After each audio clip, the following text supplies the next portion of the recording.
2020 সালে FA cup দিয়ে English লিগে সবশেষ মেজর ট্রফি জিতেছিল আর্সেনাল। এরপর আর কোনো টুর্নামেন্টের ফাইনালে ওঠেনি গানার্স, পায়নি কোনো শিরোপার ছোঁয়া। ইংলিশ প্রিমিয়ার লিগের শেষ 3 মৌসুমে ট্রফির খুব কাছে গিয়েও হৃদয় ভাঙে মিকেল আর্তেতার শিষ্যদের।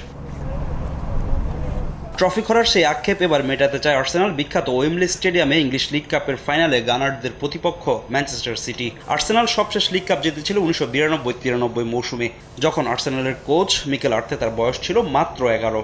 আর ক্লাবটির বর্তমান স্কোয়াডের কোনো ফুটবলারই তখন দেখেননি পৃথিবীর মুখ। সেই ফুটবলাররাই ওয়েমব্লিতে গানার্স সমর্থকদের আনন্দে ভাসাতে চায়। আর মিকেল আর্তেতা বললেন, আর্সেনালের শিরোপাহীন মৌসুম এবার শেষ হতে যাচ্ছে। কোচ হিসেবে কখনো ওয়েমব্লিতে হারেননি আর্তেতা, সেই রেকর্ড অক্ষুণ্ণ রাখতে চান তিনি।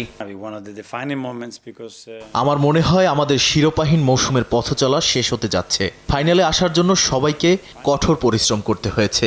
দল যেভাবে খেলেছে সেভাবে শিরোপাটা আমাদেরই প্রাপ্য, তবে আমাদের মাঠে প্রমাণ করতে হবে, কারণ ম্যান সিটি আমাদের খুব সহজে শিরোপা জিততে দেবে না। রোজকার সাধারণ খাবার এখন হবে অসাধারণ। প্রাণ স্বাদের মশলা, স্বাদ বাড়ায়, ঘ্রাণ ছড়ায়। এই ম্যাচের আগে দারুণ আত্মবিশ্বাসী আর্সেনাল। এই মুহূর্তে ইপিএল এর পয়েন্ট টেবিলের শীর্ষে রয়েছে তারা। দারুণ ছন্দে আছে এভিরেচি এজে, বুকায়ো সাকা ও ভিক্টর গিওকেরেস।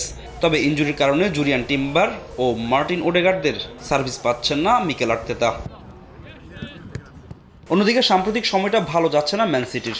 রিয়াল মাদ্রিদের কাছে হেরে বাদ পড়েছে চ্যাম্পিয়ন্স লিগ থেকে। তবে পরিসংখ্যান কথা বলছে সিটিজেনদের পক্ষে। লিগ কাপের সবশেষ 7 বার ফাইনাল খেলে 7টিতেই জিতেছে তারা। সেই পরিসংখ্যানকে ভর করেই লিগ শিরোপা জিততে চায় সিটি। দল নিয়ে বেশ আশাবাদী পেপ গার্দিওলা, যদিও বর্তমান আর্সেনালকে সমীহ করছেন তিনি। এই মুহূর্তে আমরা খেলবো ইউরোপের অন্যতম সেরা দলের সঙ্গে। আমাদের দলটা অনেক ক্লান্ত, অনেক টুর্নামেন্ট খেলতে হয়, তবে ফুটবলাররা তাদের সেরাটা দিতে চায়। আমরা ওয়েম্বলিতে শিরোপা উঁচিয়ে ধরতে চাই। ফাইনালের আগে পুরো ফিট স্কোয়াড পাচ্ছেন গার্দিওলা। হল্যান্ড, ফোডেনরা ফর্মে ফিরলেই রাতটা নিজেদের করে নিবে সিটিজেনরা। এদিকে লা লিগার শীর্ষস্থান দখলের লড়াইয়ে মাঠে নামবে বার্সেলোনা, তাদের প্রতিপক্ষ রায়ো ভায়েকানো। এই মুহূর্তে লিগে দারুণ ছন্দে আছে হ্যান্সি ফ্লিকের শিষ্যরা। চ্যাম্পিয়ন্স লিগে পেয়েছে বড় ব্যবধানের জয়। লিগে রিয়াল মাদ্রিদের সঙ্গে পয়েন্ট ব্যবধান হাতছাড়া করতে চাইবে না বার্সেলোনা। ফাহিম ইসলাম, সময় সংবাদ।